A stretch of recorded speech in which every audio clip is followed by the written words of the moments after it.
Assalamualaikum warahmatullahi wabarakatuh. Perkenalkan, nama saya Sania Wulandari dengan NIM 2024 05101027.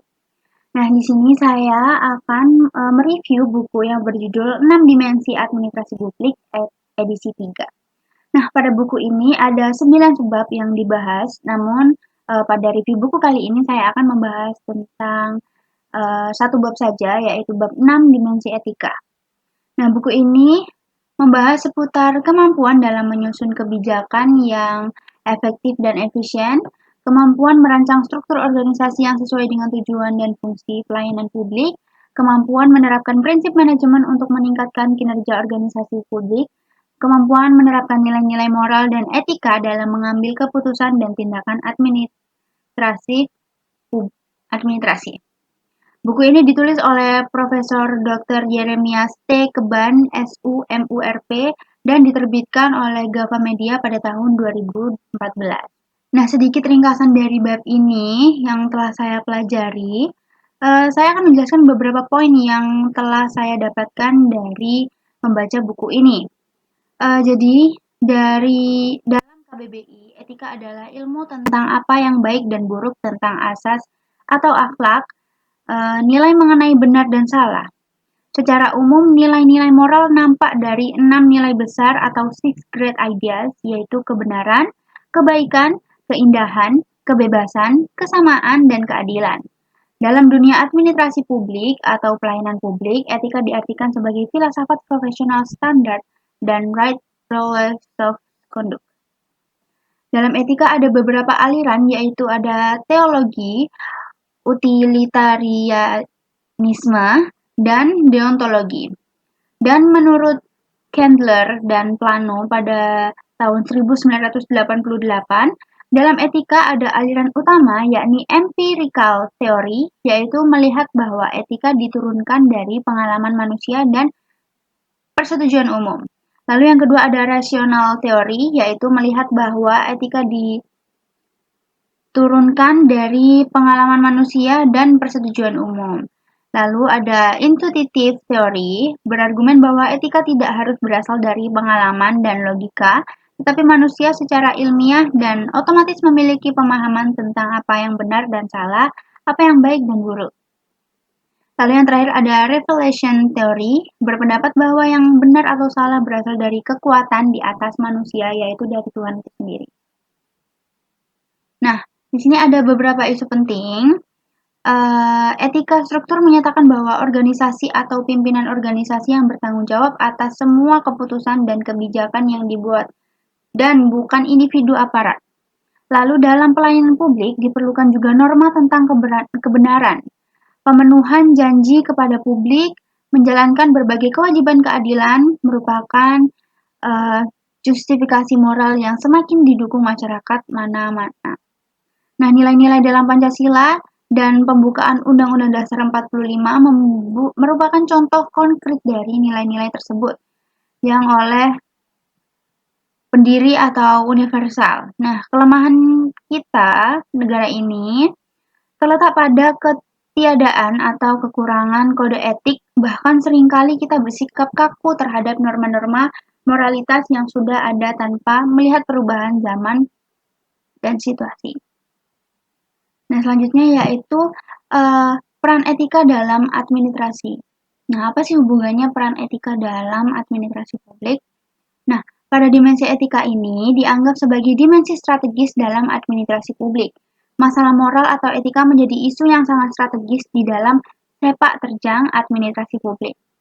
Isu etika menjadi sangat vital di dalam administrasi publik karena adanya keleluasaan atau diskresi yang diberikan kepada para eksekutif.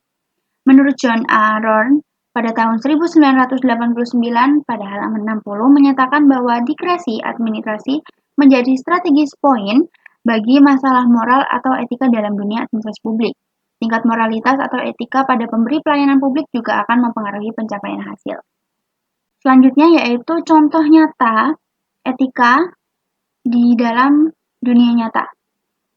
Di sini ada etika komunikasi dalam pelayanan. Di sini saya mengambil contohnya etika dalam pelayanan.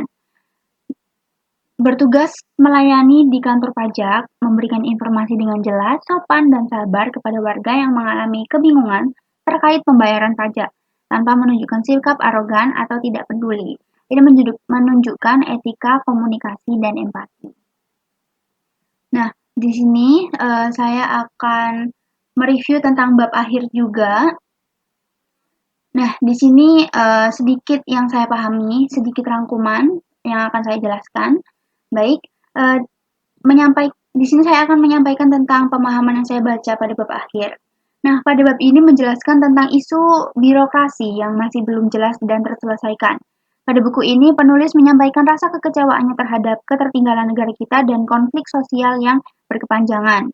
Bahkan negara kita dianggap sebagai negara dengan banyak masalah seperti kemiskinan, pengangguran, korupsi, kolusi, nepotisme, kelaparan, kurang gizi, gempa, tsunami, dan masih banyak lagi.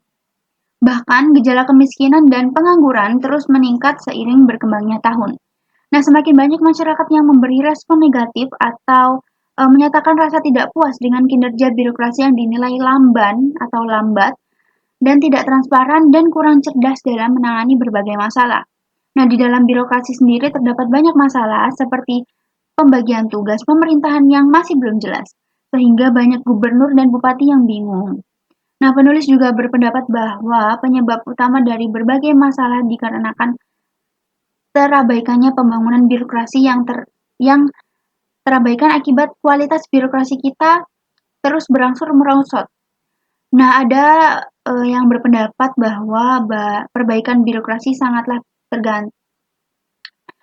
tergantung pada pihak yang berkuasa. Nah, memang membangun birokrasi yang sempurna tidak mudah karena yang dibutuhkan tidak hanya kemampuan tetapi juga niat dan komitmen.